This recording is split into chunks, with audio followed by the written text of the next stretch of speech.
The good thing is you're psychologists, so hopefully you can manage the expectations after that introduction.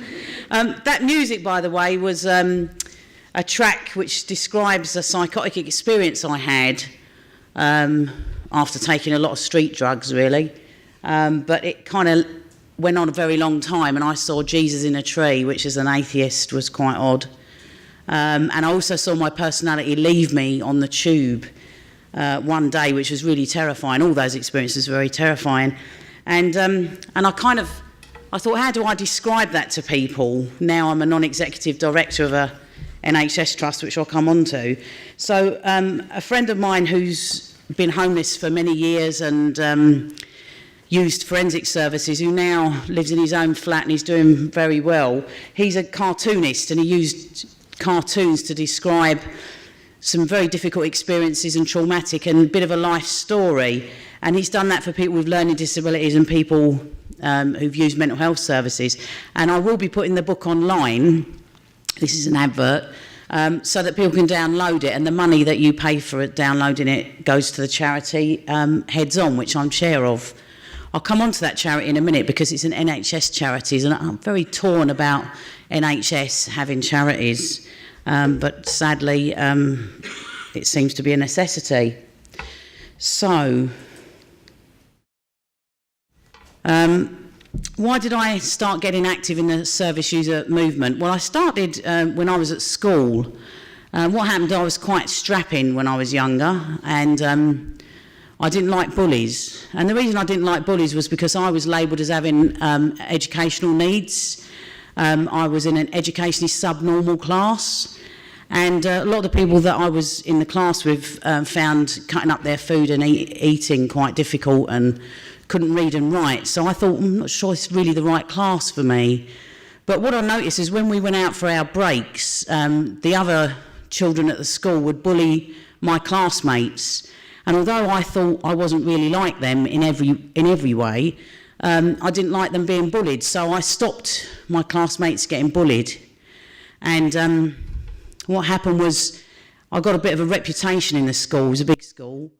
As being the person to go to if you were getting bullied, because I'd kind of help you out and stop. So my career in service user involvement started quite young, and it started literally with fisticuffs. I was obviously fairly good at fighting, and I managed to stop people getting bullied, and that kind of almost informed and shaped me. So that when I became active politically and then I became active in the service user involvement movement, it was almost a natural progression, really. And I still don't like bullies. And I don't beat them up, though. So, well, maybe not physically. So that's what happened. And eventually I became a sort of leader of a group called the Capital Project. And this was over 20 years ago, when it wasn't very trendy at all to have service users who ran their own groups, and we managed to form a charity and get charitable status, so I was able to pay myself a wage, and I was able to include other people in Capital. I was receiving therapeutic support by them from psychology and psychologists, and I'd used a variety of services up until that time. So really my experience went from kind of school through politics to service user involvement, and Capital used to donate all those years ago, in the noughties really. We used to produce up to 2,000 hours on a monthly basis supporting the local NHS trust. And I'm really proud that I'm now a non-executive director of that very non-NHS trust. So I'd used the services. We then formed an external group to support the services to develop and answer our needs in a better way, to help them. Capital stands for Clients and Professionals in Training and Learning. And then I went on to work for another organisation, but I learned so many lessons running Capital. And then I went back to the organisation as a non-executive director. And I'm hoping when I retire in the next little while that somebody else who uses services will take my place. And of course, we'll come on to it, but a lot of governors of NHS trusts are people who've had lived experience of using those services. So times have changed a lot. Some things haven't, though. And one of the things that works very well around service user involvement is networking.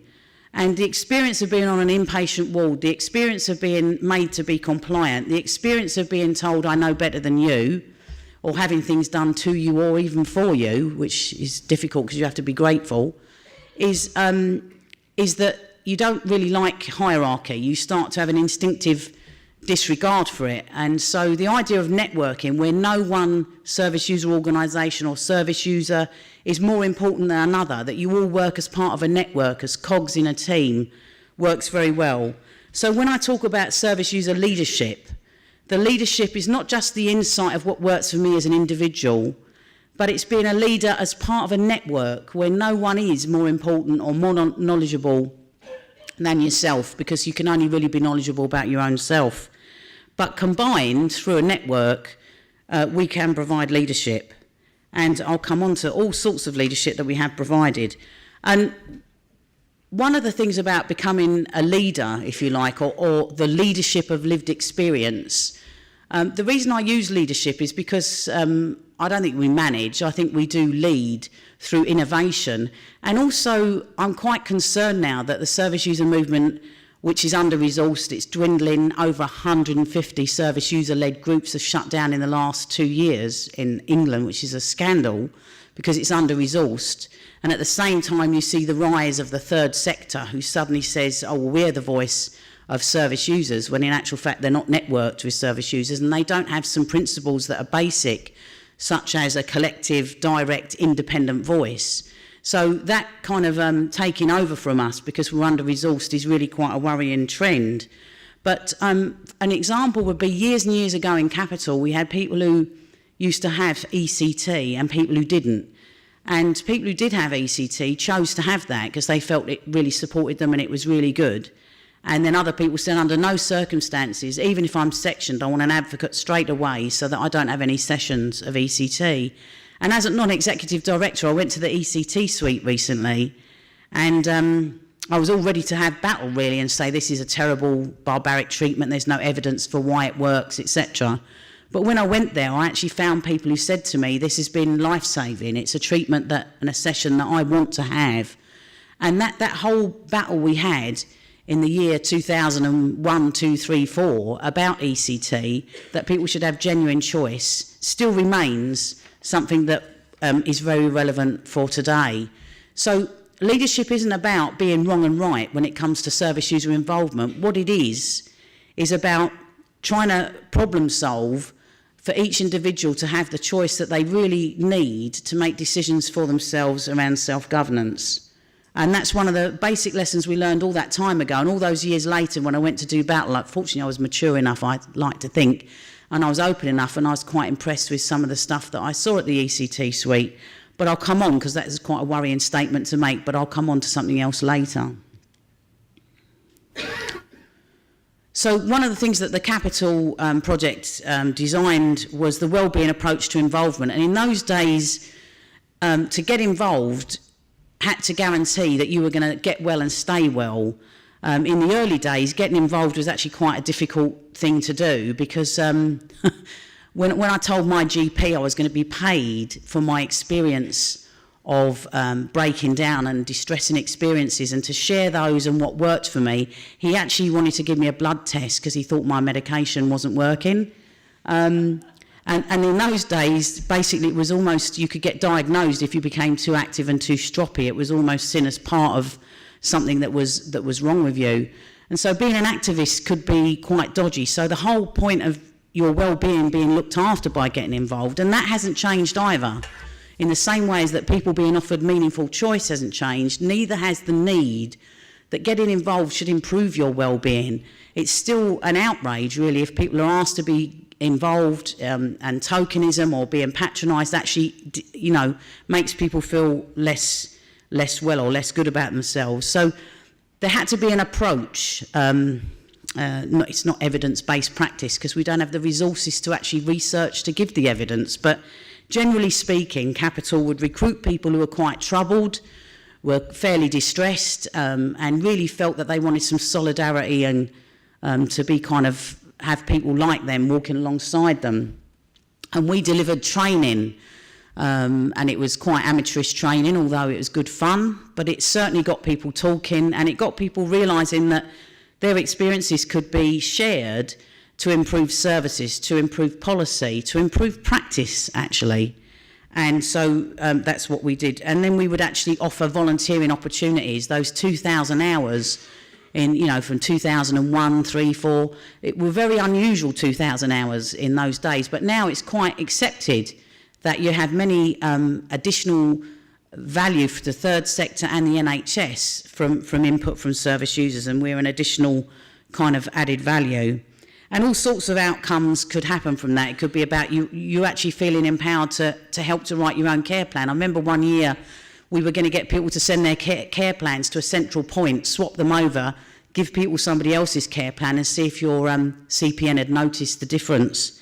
But we certainly now encourage people to get involved in writing their own care plans, to working with other service users in research, so on and so forth. And I think more and more we're beginning to see people who've used services wanting to come into a governance role, so they can have a direct role in holding organisations to account, holding services to account, even complex organisations such as the NHS. And so the wellbeing approach to involvement, and it's written down in a book, which I can't remember the name of the book, but I wrote it, so it's chapter 3 in one of the books anyway. So I can prove how long ago it was that we wrote this wellbeing approach to involvement. And now if you look at what happens, recovery colleges, the idea of training people around their own mental health and coping mechanisms and tools, recovery colleges have really kind of formalised this process of the wellbeing approach to involvement by getting involved in your own recovery, in your own kind of well-being, and establishing that you can actually be alongside other people to do that. And it isn't something that can happen to you or for you.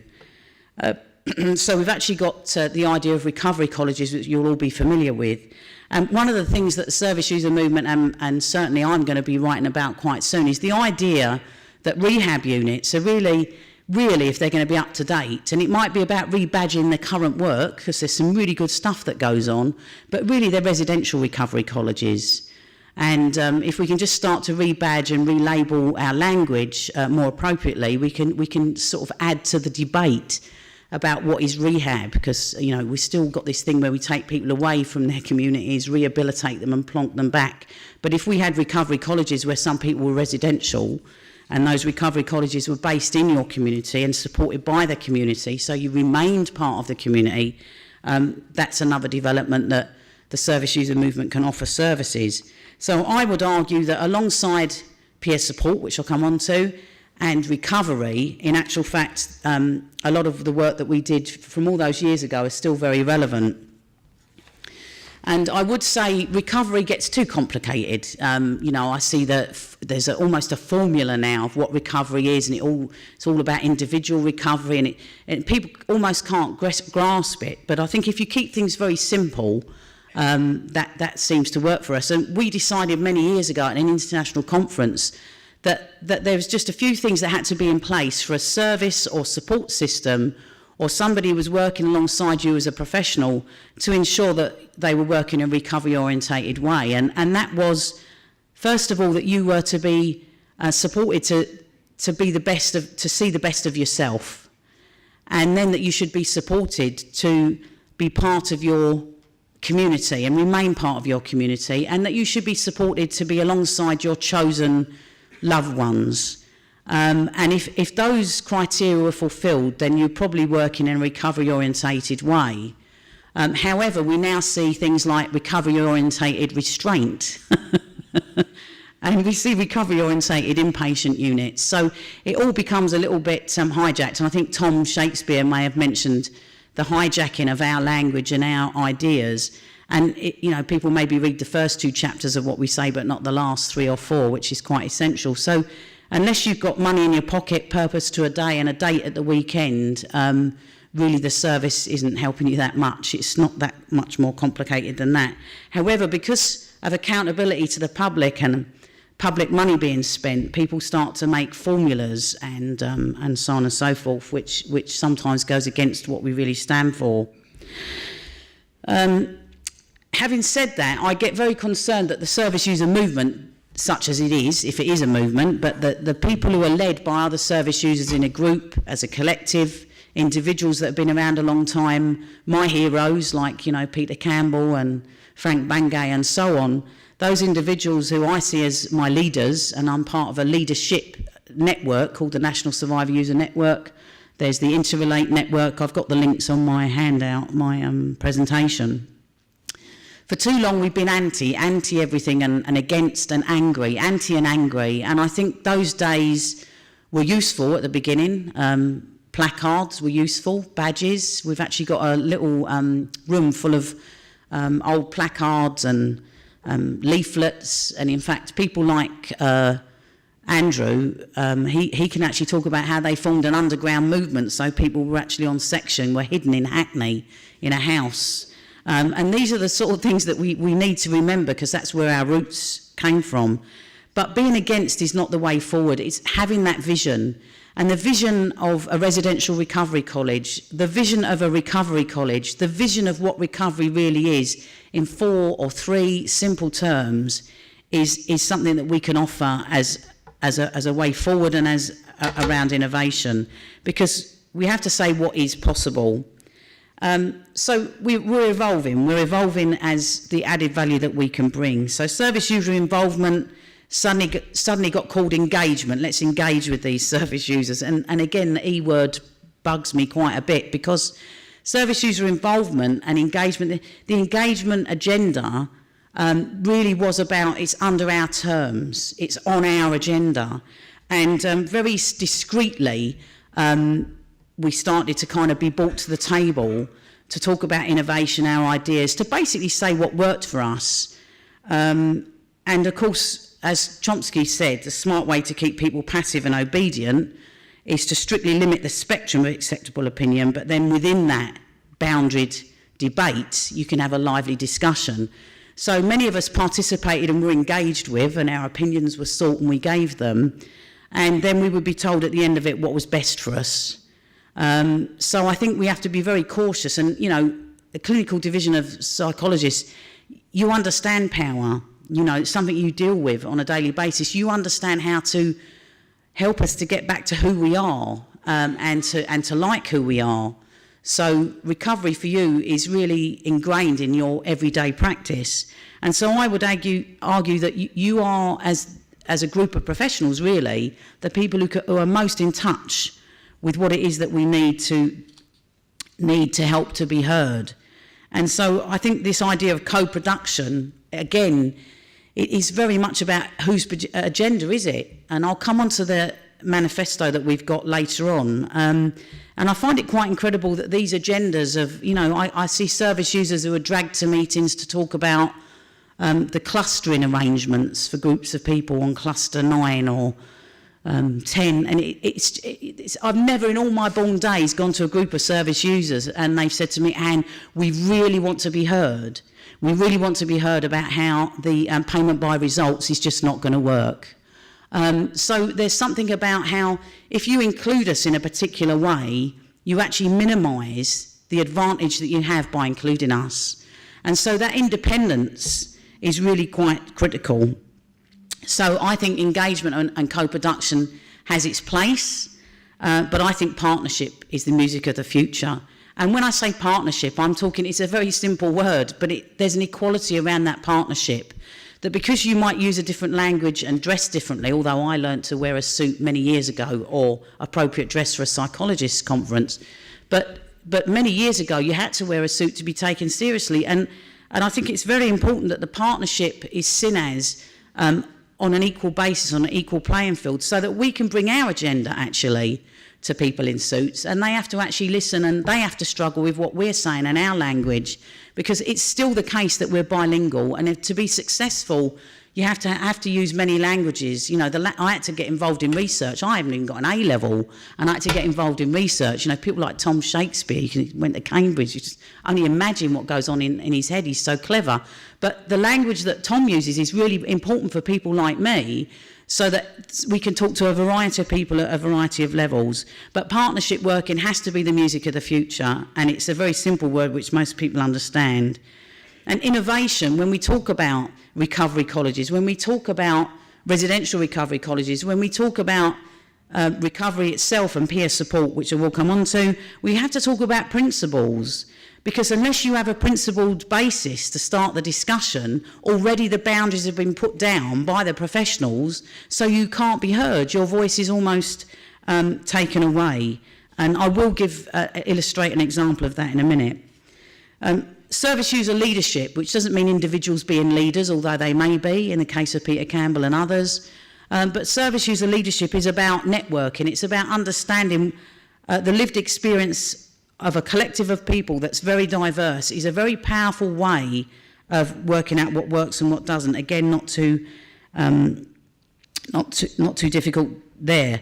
But working within the establishment and working within the third sector means that we have to keep re-establishing an external network. Because if you're constantly inside an establishment, you become part of that establishment. You inevitably become a kind of servant, and you do start to talk about payment by results with huge passion, actually. And that's fine. But what you need to also have alongside that is people externally who don't get involved in those debates and remain independent thinkers, because they don't get involved in the complexities of process and of systems. They remain involved and engaged entirely in the agony of their distress and which way forward.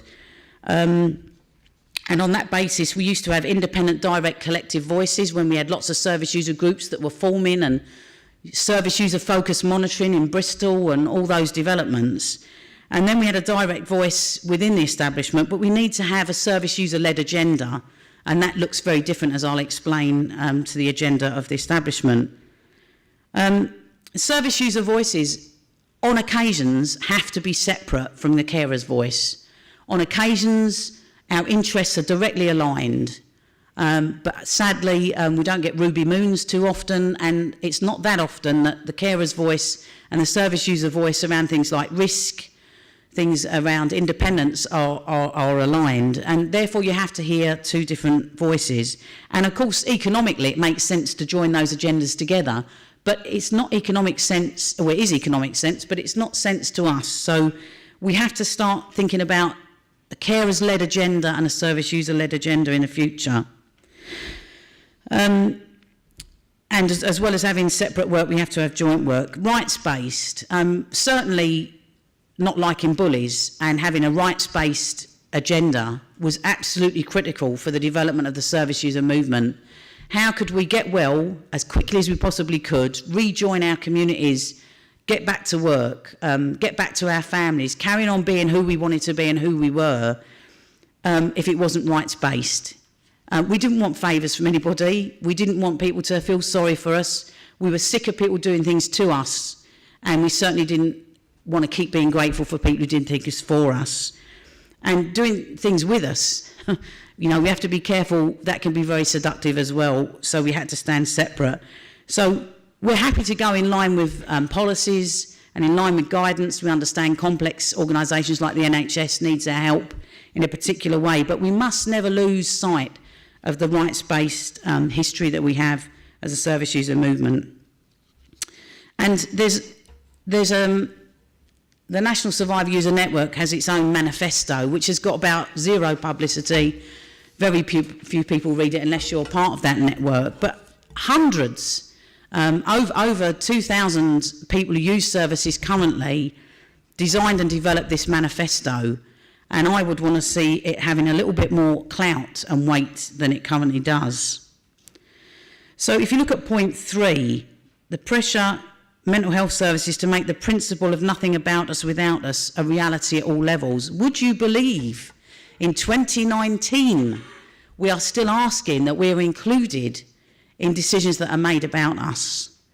It's almost unbelievable that, 19, 20 years after we started the current service user involvement in partnership with the NHS and the third sector, we still have to have that as a real item on our agenda. So the real choice, I talked about ECT. There's a new thing called a cranial magnetic cap, basically, and it alters the waves of your brain. As you can see, I'm not a medic or a clinician, but it alters your brain in a particular way, and it means that ECT is one form of altering your brain, which we would argue has got some side effects we don't really like. Some people prefer to have that. But this magnetic cap has been proven for people with a very low mood to lift their mood for up to 7 days. And this is particularly true of young people, teenagers who are suicidal. And it can offer real relief with no side effects to young people. Because obviously you have to be very careful about what we do to young people. We heard today about the proton machine that's just been developed in this very area, and it's up and functioning for young people, and how you've got to be so careful of the brain. And this magnetic cap apparently alters the brain waves and it can relieve the mood. Now, is it really true? Do you know what? I don't care.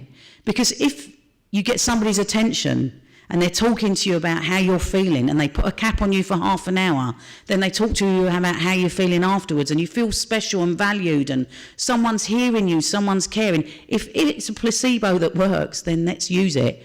But do you know what? Who owns and who uses these transcranial magnetic caps? I think that's the right word for them. It's the private sector.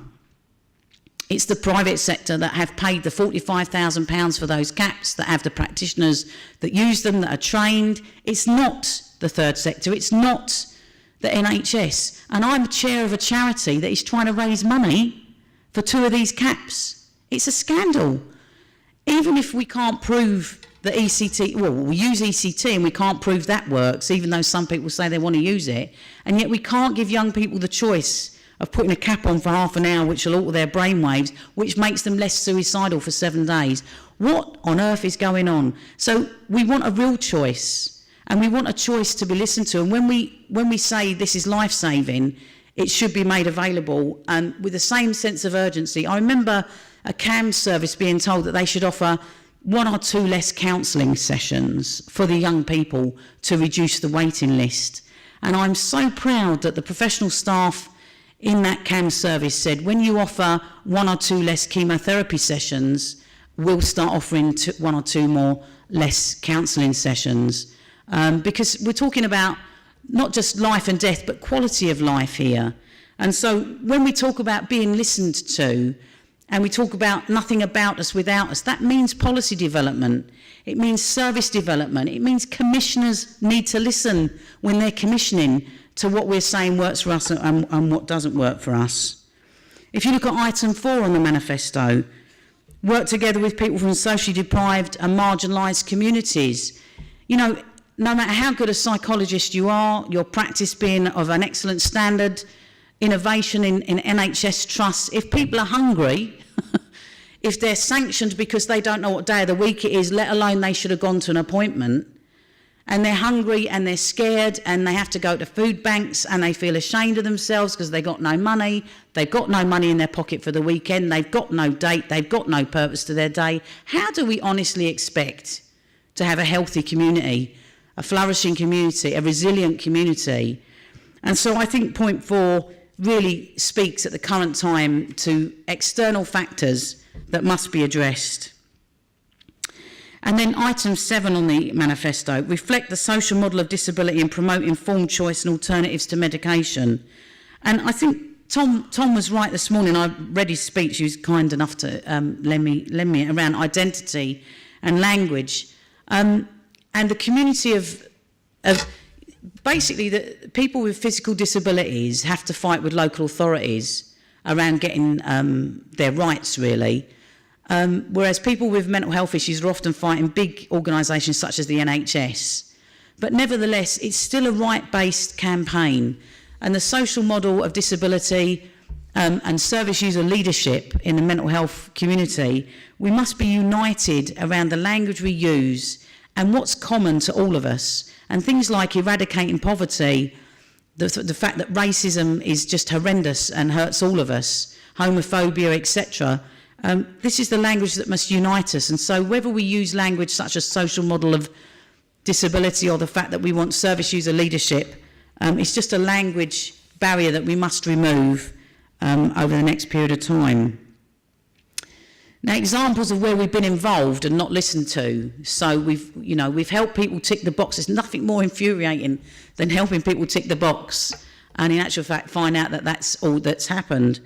So how can it be that there has been a review of the Mental Health Act And the one thing that people who use and are subjected and compelled to use services and sectioned said, we want you to fully implement the United Nations Convention on the Rights of Persons with Disabilities, was ignored. It was just...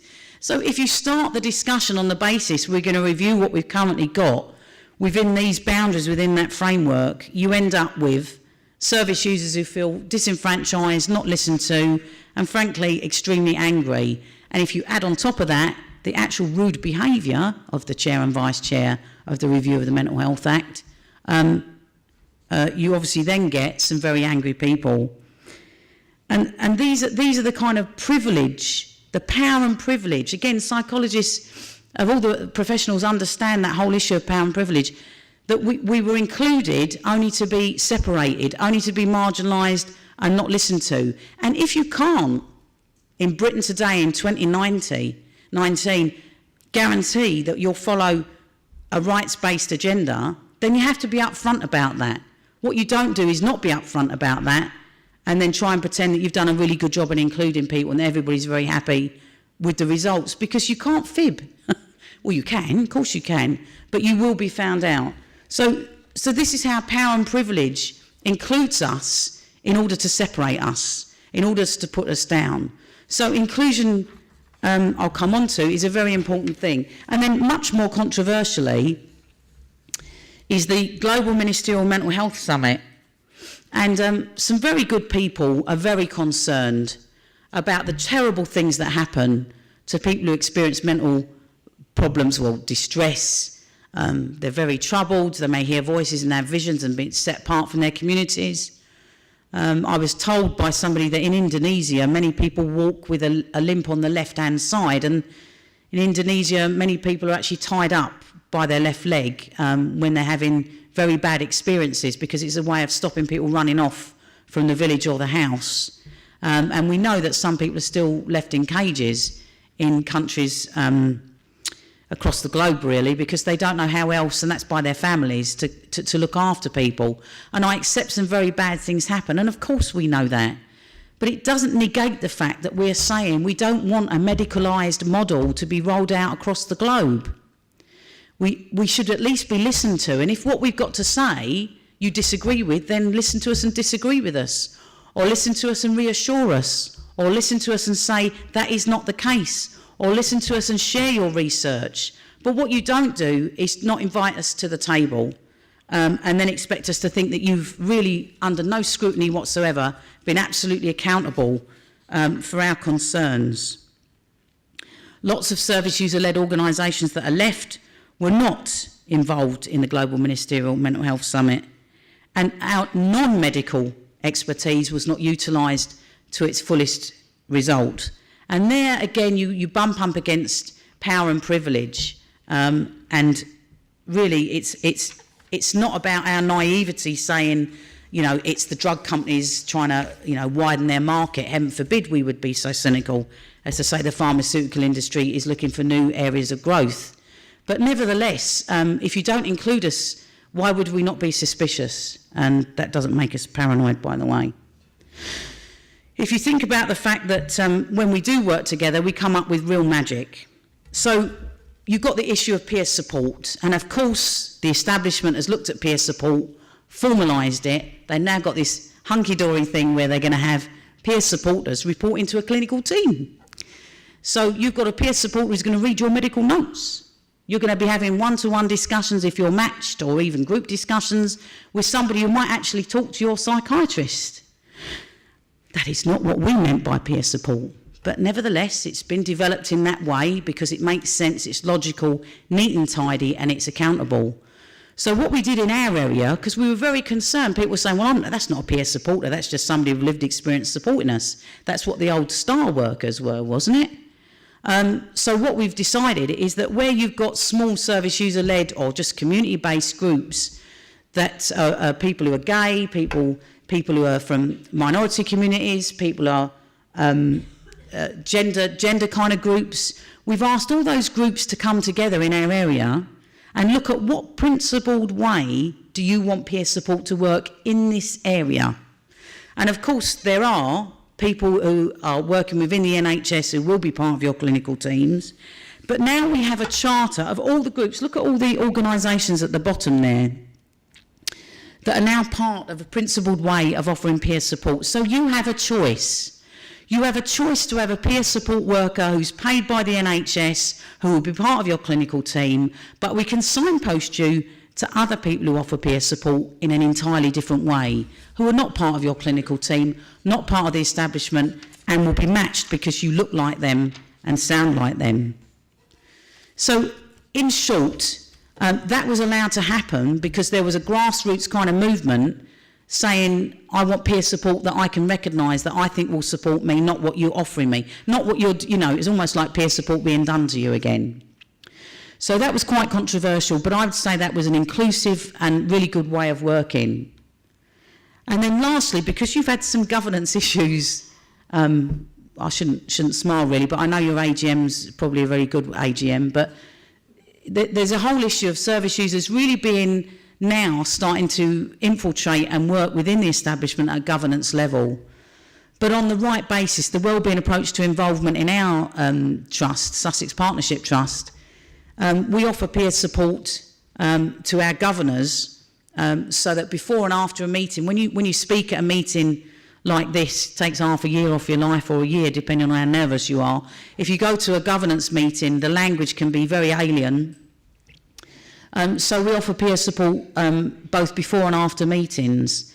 We have a training course that's available almost continuously for individuals so that they can contribute in a way, in a language they're not used to, but contribute in a way that reflects the reality of their concerns in a governance level.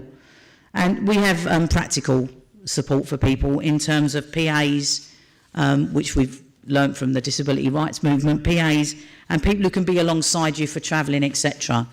So I would say to you, really, the added value of service user involvement in the British Psychological Society at a whole system level, there may be room to develop users of the service at a governance and policy development and design of your whole society, really. But certainly in the division of psychology, I think service user involvement, partnership working, might be something you want to think about in terms of governance, policy making, your service development, or practice development would probably be a better description.